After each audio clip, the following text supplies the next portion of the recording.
ডাব নাই মানে? একটা মেয়ে বাড়িতে এতটা অসুস্থ, অথচ আপনাদের বাড়িতে ডাব নাই? আপনার কি ধরনের মানুষ আমি তো বুঝতে পারছি না। যান তো বিআই সাহেব, ডাব কিনে নিয়ে আসেন। আমি যাব? তাহলে কি আমি যাব?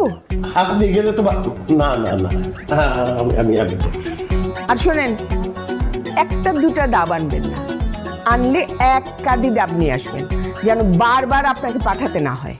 কোনো চিন্তা করবেন না, 2 কাঁদি ডাব আনবো।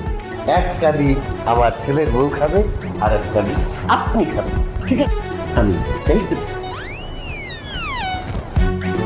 বিআই সাহেব, জি, আজকে দুপুরে আপনাদের মেনুটা কি? দুপুরের মেনু আচ্ছা থাক থাক, আর মেনু বলতে হবে না, চলেন আমি যাচ্ছি আপনার সাথে। আপনি রান্নাঘরে যাবেন? রান্নাঘরে তো প্রচন্ড গরম। আমার গরম নিয়ে আপনাকে